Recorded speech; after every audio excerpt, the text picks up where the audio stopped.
नमस्कार श्रोते मित्र हो. कथारस सादर करत आहे ज्येष्ठ साहित्यिक शंकरराव खरात लिखित कादंबरी गावचा टिनोपाल गुरुजी. प्रकरण 10. असे दिवसामागे दिवस चालले होते. सायंकाळची वेळ. गावातलं माणूस देवळापुढच्या पारावर येऊन टेकलं होतं. सरपंच पण पारावर बसला होता. तंबाखूच्या चंच्या सुटल्या होत्या. बिड्यांचा धूर निघत होता. पारावर बसलेलं गडी तरणी पोरं सरपंचाकडे टक लावून बघत होते.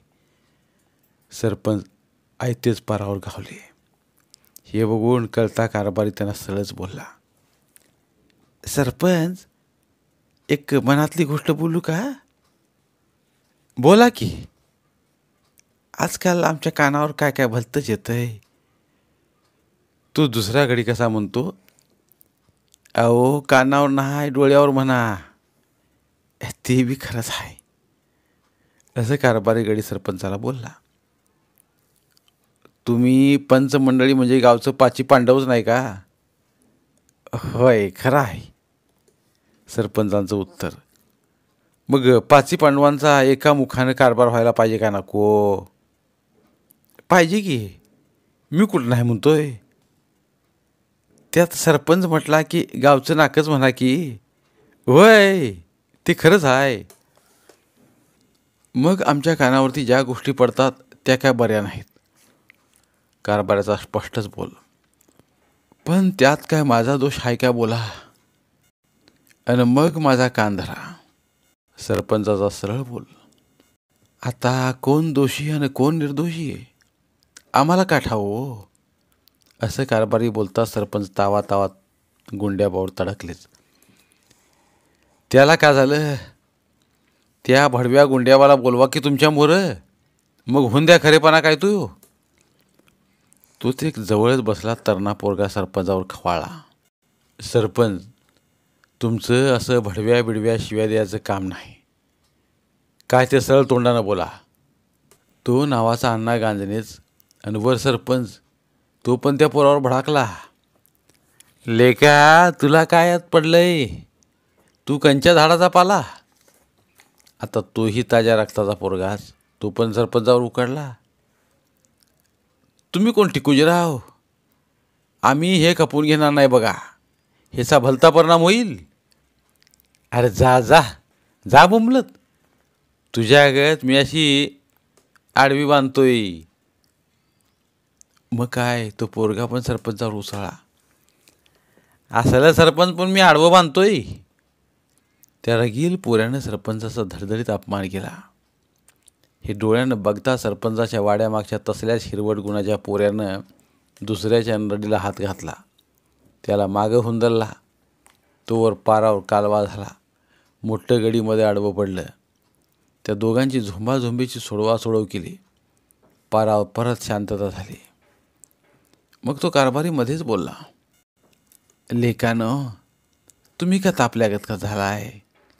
आम्हा गड्यासनी काय ते बोलू द्या की. तुम्ही गप्प बसा. असं बोलून तो कारभारी सरपंचाला मध्येच बोलला. सरपंच, आत्ताचा खेळ तुम्हाला कसा दिसला? गावाला हे घातकच आहे की. आता कसं सरळ बोलला? असं म्हणून तो कारभारी पुन्हा सरपंचाला म्हणाला, हे जर गावाला घातक आहे मग त्याचा काय विचार करायला आहे का नाही? मग त्यात माझा काय दोष? त्या गुंड्याबानं शिकळ लावली आहे ना. तोच कारभारी फाडकन बोलला, आपण तुम्हीच गावात कळीचं इंजन आणले ना. वय, म्या आणलंय खरं, पण ते इंजन माझ्या वाड्यात नीट चालत होतं. मग त्या इंजनात गुंड्याबानं का म्हणून तेल ओतलं आणि तेल उतरून काडी लावायची. मग ते पेटणारच की. पण तुमचं इंजन तुमच्या ताब्यात ठेवा की. अहो, ते आमच्या ताब्यात असताना गुंड्याबानं का म्हणून तिची कळ दाबायची. सरपंच असं गंभीरपणे बोलताच पारावरची तरणी पोरं खदाखदा हसली. मग सरपंचाला आपल्या बोलण्याचा अर्थ कळल्यावर तो पण हसला. त्यावर कारभाराचा पुन्हा सरपंचाला सवाल, सरपंच, या गोष्टीनं गावात बघा पार्ट्या पडतील आणि चांगल्या गावाला आग लागेल. आता पार्ट्या पडायचं आणि गावाला आग लागायचं कुठं राहिलंय. एक घडी. अहो पण तो इजवायचा काय विचार आहे का नाही? तुम्ही एकतर्फी कशी काय वाट चालताय? तुम्ही त्या गुंड्याबाला पण जा विचारा की. दुसरा घडी. अहो त्याला पण आम्ही विचारतो. मग लागली सरपंच म्हणाला. मग मी काय गावाला सोडून जातोय बाई? जरा मागं बसला वयस्कर गाडी चटकन बोलला. सरपंचाचा ह्यो बोल नंबरी आहे. आता त्या गुंड्याबालाच बोलवा. तो बोल सगळ्यांना पटला. पारावरची बैठक संपली. काय काय गडी आपापल्या घरी उठून गेले. एक एक दिवस असाच गेला. काही दिवस गेले. गावात तंग वातावरण झालं होतं.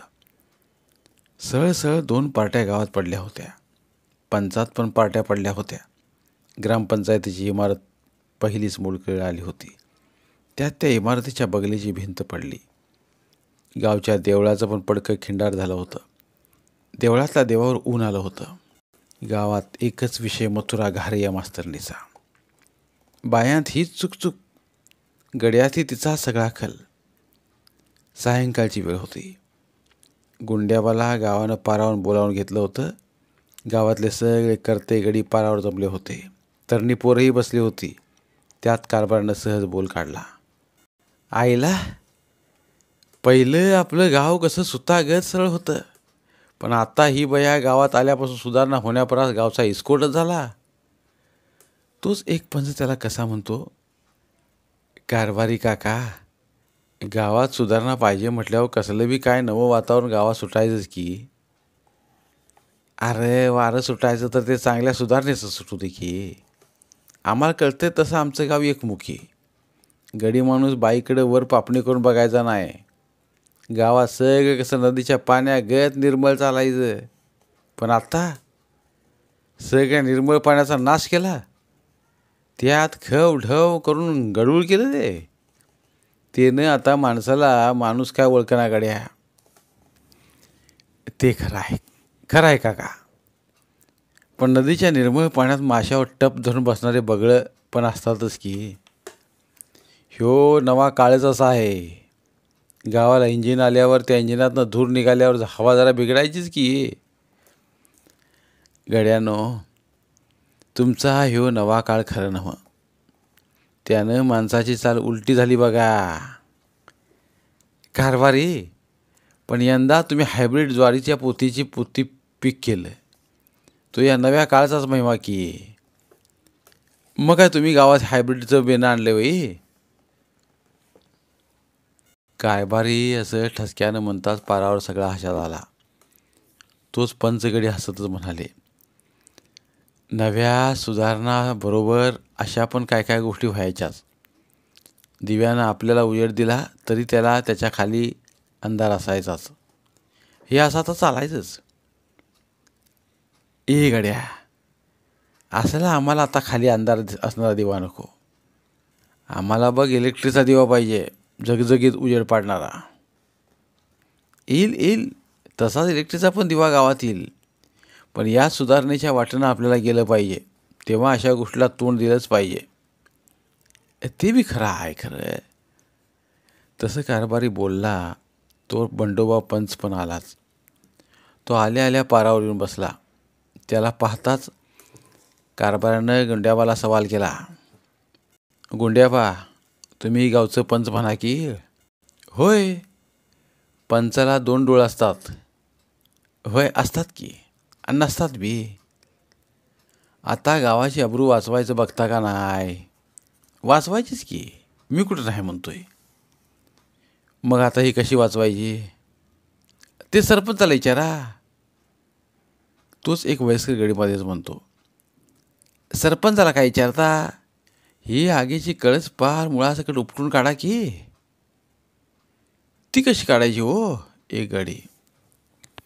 त्या इंजनात तेल घालू नका. मग ते आपणच बंद पडतंय का नाही ते बघा. दुसरा गाडी. त्यावर कारभारानं गुंड्याबाला विचारलं. पंच, हेच खरं ना? आता मला काय विचारता? तोच कारभारानं मूळ मुद्द्यावर बोट ठेवलं.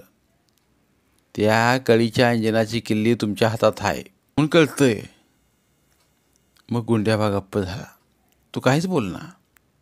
त्याचं कारण सरळ होतं. गुंड्याबानं घारीबाईला सरपंचाच्या वाड्यातून बाहेर काढली होती. तिला गावात स्वतंत्र खोली पाहून दिली होती. ती आता त्या स्वतंत्र खोलीत एकटीच राहत होती. ती कुणाच्या आता नजरेखाली नव्हती. तिनं आपला स्वतः संसार थाटला होता. बैठक तिथंच बंद केली. आता मथुराबाई घारी स्वतंत्र खोलीत असल्यानं सरपंचाची अडचण कमी झाली होती. त्यामुळं अलीकडे मथुराबाईची पंच गुंड्याबाबरोबर जास्त घसट होती. सुट्टी गाठून ती त्याच्याबरोबर तालुक्याला पण पळत होती. रातच्या रात सिनेमा करून दुसऱ्या दिवशी शाळा गाठायला सायकलवर डबल सीट येत होती. सरपंचांनी हे चित्र खुद्द डोळ्यानं पाहिलं होतं. त्यांच्या पार्टीनं पण बघितलं होतं. त्यानं सरपंचाचं मस्त बिघडवलं होतं. त्यांच्या पार्टीचा पण मेंदू आता उलटा झाला होता. मथुराबाई तर दोन्ही पार्टीला खेळवत होती. गावची किल्लीच आता तिच्या हातात होती. ती तर हातात आगपेटीच घेऊन बसली होती. दोन्ही पार्ट्या आपापल्या तयारीत होत्या. शाळेच्या हेडमास्तर सिद्धेश्वर या गोष्टीनं आपल्या जीवाला खात होता. घाबरून होता. कुठल्या वेळेला ही आग शाळेला आले असं त्यांना झालं. हेडमास्टरांनी पण तिच्याविरुद्ध खात्याला वर 2 रिपोर्ट पाठवले होते. पण वरचे साहेब लोक थंड. रिपोर्ट धूळ खात पडला होता. त्याचा पत्ता नव्हता. काय काय गावात बोलायचं या इंजिनाची कळ दाबायला वरचे पण लोक सोकावल्यात. गावच्या शाळेला वरच्या साहेब लोकांच्या व्हिजिट मागं व्हिजिटचा क्यू लागला होता. त्यामुळं हेडमास्तर काहून वैतागून गेला होता. या वर्षभरातच या आडवळणी शाळेला वरच्या साहेबांच्या एवढ्या का व्हिजिट्स, एवढी काय शाळा महत्त्वाची पडली? बाकी शाळा का त्यांना व्हिजिटला नव्हत्याच का? आमच्याच शाळेत एवढं काय आकर्षण आहे? असा प्रश्न हेडमास्तरांच्या पुढं उठला होता. तो वैतागला होता. त्यांनाही हेडमास्तरकी नकोशी झाली होती. आपण केव्हा पेन्शनली जातोय असं त्यांना झालं होतं. त्यांना सारख्या व्हिजिटर्सचे हे नवं वारं तापदायक वाटत होतं. त्यांचा जीव बेजार झाला होता. नकोही नोकरी असं झालं होतं. हेडमास्तरांच्या हातात आता काय काय होतं? वर खालचा रिपोर्ट करणं एवढंच त्यांच्या हातात. पण वरचे देव कसे काय प्रसन्न होणार? गावात भलतंच वातावरण तापलं होतं. मुर्दे पडायची वेळ आली होती. माजल्या रेड्यागत दोन्ही पार्ट्या एकमेकावर ठिसकारत होत्या. त्यांची कधी टकराटक्कर होईल याचा काहीच नियम नव्हता. गावच्या आगीत तेल पडलं आणि आग भडाकली. दोन्ही गटात मारामाऱ्या झाल्या. सरपंचाच्या पार्टीतल्या लोकांचं रक्त निघालं. गुंड्याबाच्या पण पार्टीतल्या गड्याचं रक्त सांडलं. गावातले तरणे म्हातारे मार बसलेले गडी तालुक्याच्या सरकारी दवाखान्यात पडले होते. गावात सगळी बोंब झाली. सगळा कालवा उठला. गोंधळ झाला होता. काही दिवस गेले आणि गावात BDO आले. त्यांनी सायंकाळची वेळ गाठून शिपायामार्फत सगळं गाव गावच्या पारावर जमा केलं. सगळा अंधार दाटला होता. कंदिलाच्या उजेडानं तेवढी अंधाराला भांग दिली होती. गावच्या दोन्ही पार्ट्या गटागटानं बसल्या होत्या. मध्ये BDO होते. ते सगळेच गप्प होते. आता बोलणार कोण? मग BDOनं आपला आवाज उठवून विचारलं, अहो काय कळतं गडी आलेत का? होय हो आल्यात आल्यात. आता तुम्ही गावाला येणार म्हटल्यावर कोण चुकणार आहे? असा अंधारातून आवाज आला. वाह छान. असं म्हणून BDO साहेबांनी गावकऱ्यांना सरळ सवाल केला. आपल्या गावात पहिली एकजूट होती नाही का? एकदम 5 बोटांची मूठ आवळल्यागत होती. अंधारातला दुसरा आवाज. अगदी बरोबर. असं म्हणून BDO साहेबांनी पुढे विचारलं, आता आपल्या गावचं देऊळ कसं दिसतंय? अहो ते तर पडाक झालंय. आणि देव? साहेबाचा पुढचा प्रश्न. देव तर आता अंधारात आणि दिवसा उन्हात बसतो. तुम्हाला हे बरं दिसतं का? साहेबांचा प्रश्न. हे तुम्हाला बरं दिसतं का?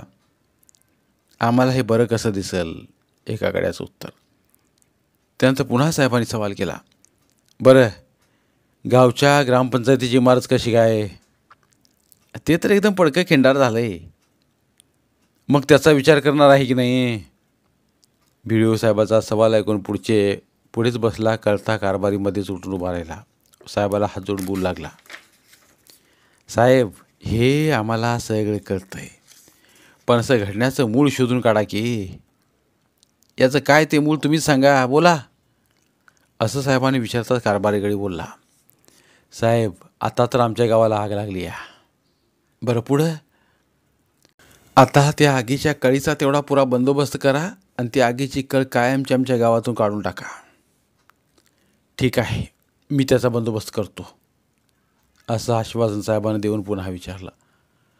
अहो पण त्या आगीची कळ आपोआपच रजेवर तालुक्याला पळाली आहे ना? होय पळाली की, पण रजेवर ती कायमची कवा गेली आहे? ते वडाळ जनावरच डोळ्याला हिरवं दिसलं तिकडं पळणार, पण त्याला आमच्या गावातून लांब कुठंतरी न्या आणि त्याला पक्का कळावा लावा. ठीक आहे, मला तसा तुमच्या अख्ख्या गावाचा अर्ज लिहून द्या. मी लागलीच घारीबाईची बदली करायचा प्रयत्न करेन. आणि मग बसल्या बैठकीला शाळेच्या हेडमास्तरांनी भराभर अर्ज खरडला. त्या अर्जावर खुद्द सरपंचांना व पंच गुंड्याबाई यांनी प्रथम सह्या केल्या. मग पटापटा त्याच्या मागोमाग सगळ्या गावानं त्या अर्जावर सह्या अंगठी घातले. तेवढ्यात सरपंचाच्या घरातून गॅसची बत्ती पारावर आली. तिच्या प्रकाशाचा झगबाट पडला. सगळ्यांच्या तोंडावर उजेड पडला.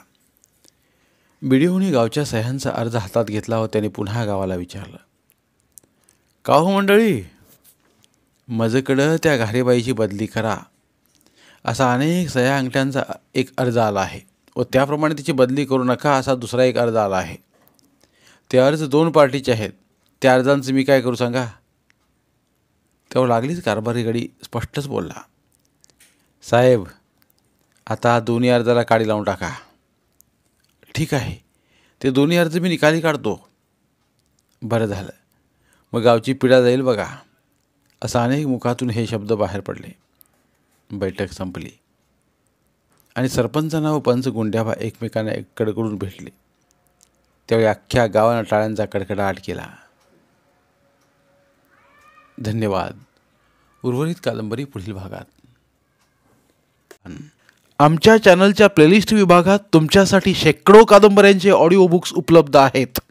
तिथे प्रत्येक कादंबरीचे सर्व भाग एकत्रित मिळतील.